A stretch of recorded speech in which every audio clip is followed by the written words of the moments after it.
दोस्तों, कहा जाता है कि जिसने अपने मन को जीत लिया उसने संसार को जीत लिया।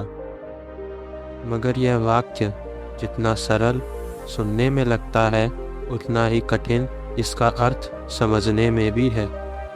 मन जो कभी एक जगह स्थिर नहीं रहता है, कभी इच्छाओं की तरफ भागता है, कभी भय की ओर। मगर जिसने अपने मन को गुलाम बनाया उसकी जीत होना निश्चित है। मन तुम्हारा सबसे बड़ा मित्र भी है और सबसे बड़ा शत्रु भी है। बुद्ध ने बताया था, मन सब कुछ है, जो तुम सोचते हो वही तुम बनते हो।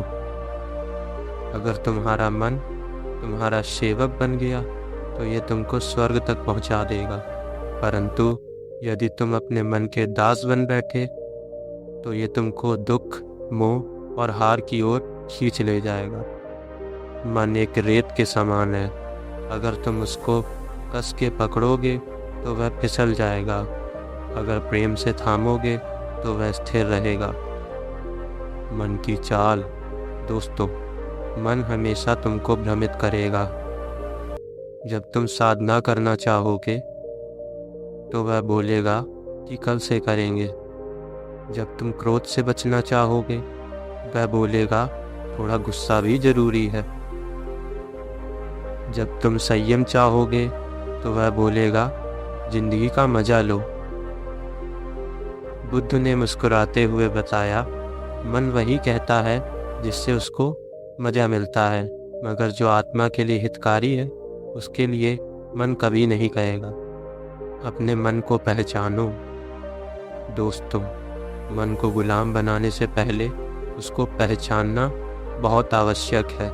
हर विचार, हर भावना और हर आकर्षण मन की लहर है। तुम्हारा काम है उन लहरों को देखना, ना कि उन पर सवार होना। जब तुम विचारों को केवल आते जाते देखोगे तब तुम यह समझ पाओगे कि तुम मन नहीं हो, तुम साक्षी हो। साक्षी भाव के अभ्यास के लिए तुमको चाहिए तुम प्रत्येक दिन कुछ समय निकालो और चुप रहो। मन जो भी कहे उसको बस बिना कोई प्रतिक्रिया दिए सुनो। धीरे धीरे तुम पाओगे कि विचार धीमे पड़ रहे हैं और एक दिन मन शांत हो जाएगा। बुद्ध ने कहा है, जब मन शांत हो जाता है तो अस्तित्व स्वयं बोलता है। इच्छाओं के खेल को समझो।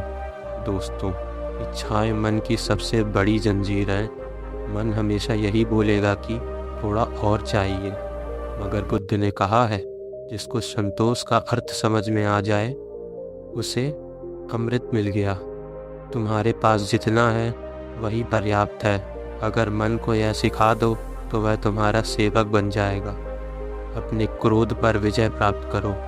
क्रोध मन की सबसे तेज अग्नि है। जब तुम क्रोधित होते हो तब तुम सोचते नहीं, बस जलते हो, और जब आग शांत हो जाती है तो बस राख बचती है। बुद्ध ने बोला है, दूसरे को जलाने की इच्छा में तुम पहले स्वयं जलते हो। मन का अनुशासन। मन को अनुशासित करना मतलब उसको रोकना नहीं है, बल्कि दिशा देना है। हर सुबह जब तुम उठो अपने मन से बोलो, आज तुम मेरे आदेशों पर चलोगे, मैं तुम्हारा स्वामी हूँ। धीरे धीरे मन तुम्हारी आज्ञा मानने लगेगा और वही दिन होगा जब तुम विजेता हो जाओगे। ध्यान मन को गुलाम बनाने की सबसे महान कला है। जब तुम ध्यान करते हो, विचार, भय और इच्छाएं सब पिघलने लगती है। मन खाली हो जाता है और उस खालीपन में शक्ति का प्रकाश उतरता है। बुद्ध ने बोला है, ध्यान वह अग्नि है जिससे मन की अशुद्धियां जलकर राख बन जाती हैं। दोस्तों, मन के गुलाम मत बनो। मन तुमसे कहेगा थोड़ा आराम कर लो, आत्मा बोलेगी अभी उठो। मन बोलेगा लोग क्या कहेंगे, आत्मा कहेगी सत्य पर चलो। यदि तुम मन की सुनते रहोगे तो तुम गिरते रहोगे